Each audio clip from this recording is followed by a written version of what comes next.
name's Robert Rathbone. I'm the Group Executive Chef for a company called Solutions Leisure. I currently run 14 restaurants in Dubai, to which all use KazBeef.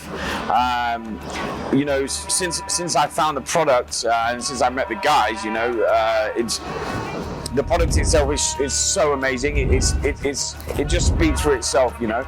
And yeah, I'm super excited about going to Kazakhstan to see the guys over there, to see the farm, to see the cows, to see the whole process from start to finish and how it comes to Dubai.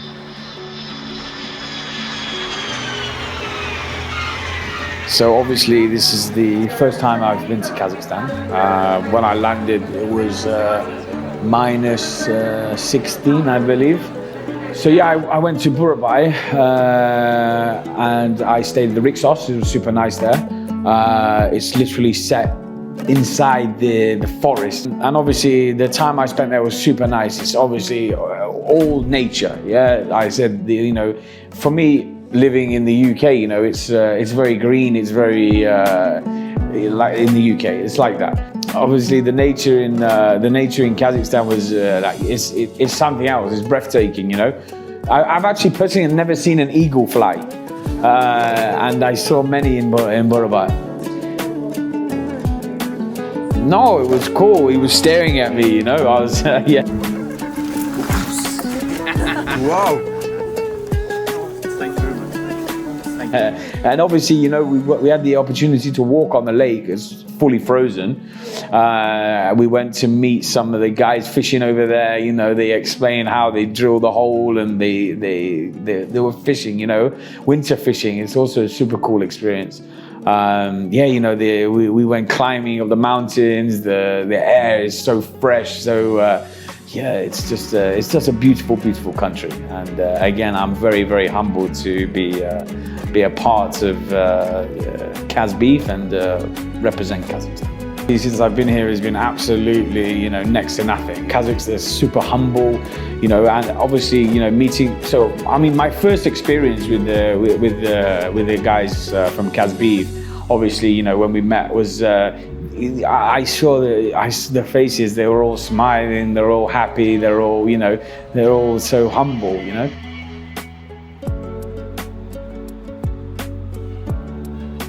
I'm from a place called Nottingham, which is in England, obviously.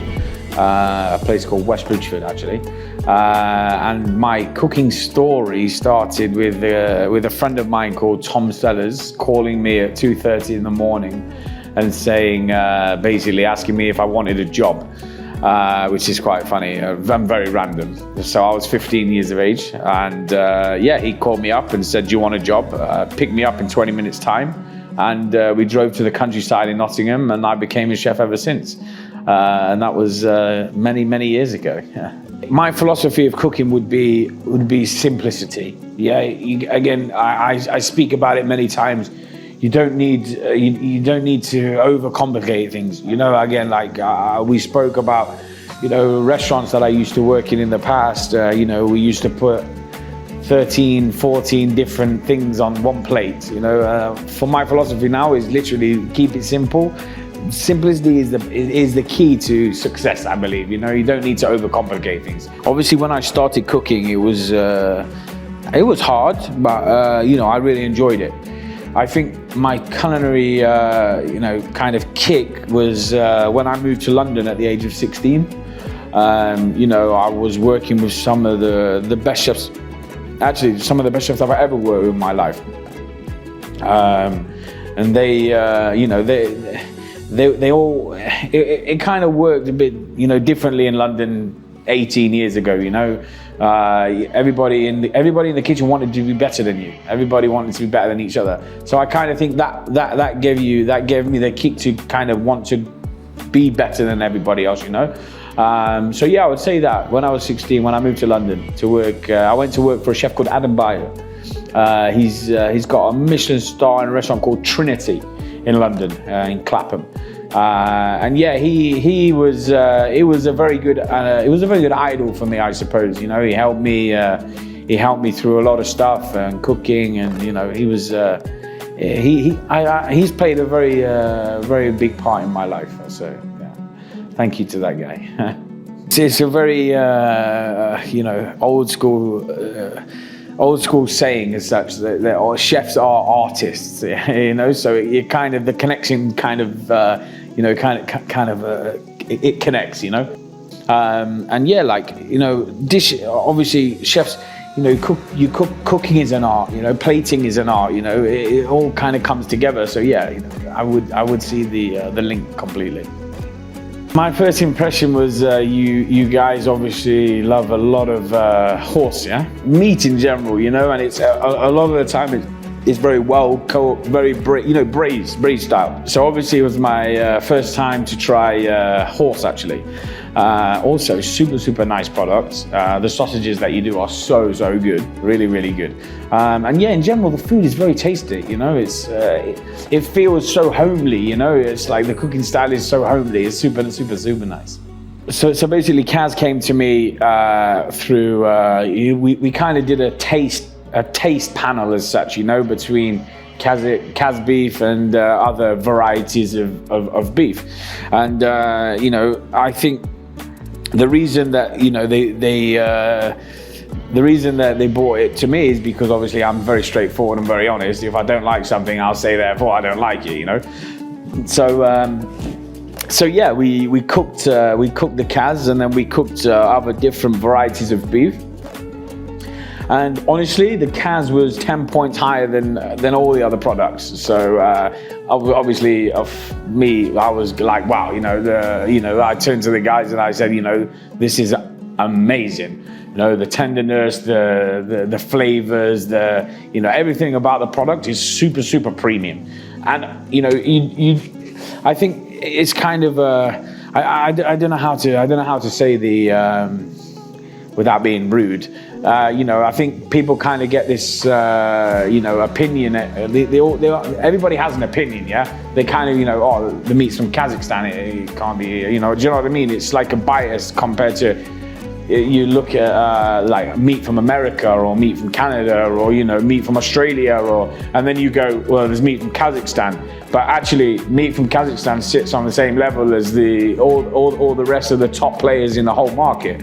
And that's obviously, was a surprising aspect about KazBeef. I didn't have any expectation. That's the thing. Like, for me personally, as a chef, I've never used meat from Kazakhstan. Again, we open restaurants in Russia. Cool. We used the Russian market, So, but again, it doesn't even compare to the Kazakh market because it's much higher. Do you know what I mean? So, like from my side, it was such a surprising aspect, where it's like, wow, this is amazing, It's obviously a super honor, massive honor to be representing you guys, especially KazBeef, and obviously Kazakhstan also. I think we saw that today with the event that went super well. The guys, they were super proud to actually have somebody that's technically an outsider to be representing their country and it's one of their locally made products. I think it kind of, they were like, wow, this KazBeef is actually a super good, amazing product.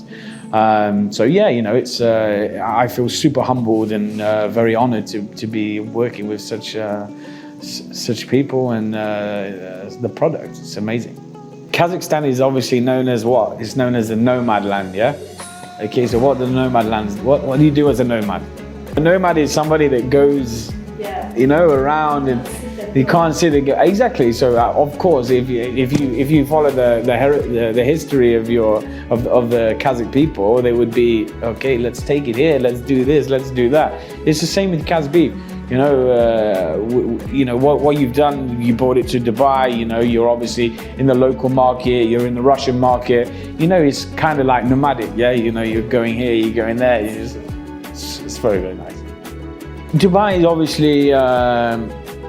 is obviously such a diverse city, yeah, so I mean, it's a hub, so basically the produce has to come in from everywhere in the world. So in Dubai, actually, it's very easy to find good products.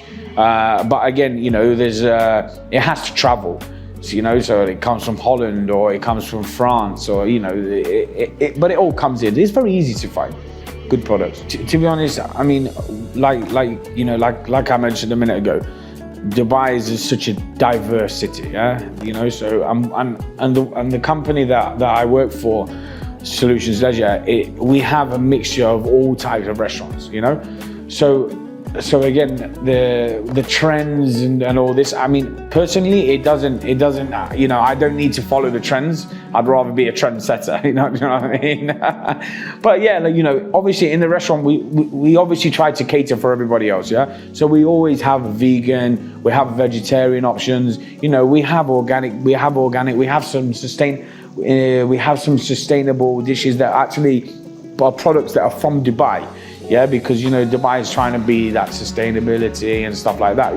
Yeah, okay, it's cool, it's great to see, but, you know, again, the products from the rest of the world are also amazing. I think food right now is where it, you know, there's a lot of different people. Like I said, you know, when I was cooking steak earlier, I said my personal preference is to just use salt, just use oil, cook it very simple. That's all it needs. Again, the same opinion with food. You know, like everybody else has different opinions. You have a different opinion to me, you know. So again, like I don't think that, like I said, the trends will change. Actually, I don't think they will. You know, like for example, right now the trend in Dubai is a Mediterranean Greek kind of vibe. You know, there's a lot of restaurants opening that are that kind of vibe. That's trendy for now. Okay, cool, that could change. It could be Spanish tapas going forward, you know, who knows? I think the list is endless, but I think right now where the food scene app is, personally, I think it's good. I don't think it's gonna change much. I can't foresee it changing, you know. It's people, you know, obviously, like I said, you know, a lot of people, they wanna eat vegan food. A lot of people, they love to eat beef. A lot of people, you know, it's just personal preference. I don't think it's gonna change much. Since I've been working for Solutions for the last 5 years, I mean, I don't really have any signature dishes because they're like I said, the company is so diverse. Asian fusion, Japanese, Greek, Mediterranean, steakhouse, you know, the list just goes on and on and on. So to kind of put a signature dish inside those each venues, you can't, you know. So I mean, if I wanted to speak about my personal signature dishes, which was like I created many years ago, then yeah, like I mean, like I have like a smoked eel dish with heritage beetroot, sour cream sorbet and caviar. That would be one. But again, it goes back to me being fine dining rather than right now. I'm a lot more casual, I think, because that is a trend also. I mean, don't get me wrong, like Michelin restaurants and fine dining, it's still alive, it's still kicking. But I mean, obviously the industry screams out more for casual venues. Would you want to create a signature dish for KazBeef? Of course. What would it be? What would it be? I'd probably go with my beef fat cheesecake. Oh, that's a great one. With Marmite. Yeah, that was good. Remember we did that? Marmite? It was it's basically emulsified cheesecake, baked. So we emulsified beef dripping inside of it, and we did it with a Marmite ice cream. Yeah, I like that. It's weird, but it's very cool. Okay, thank you. It's a pleasure being here, and I've really enjoyed my time in Kazakhstan. It's been amazing. How do you say it again? Rahmet. Yes.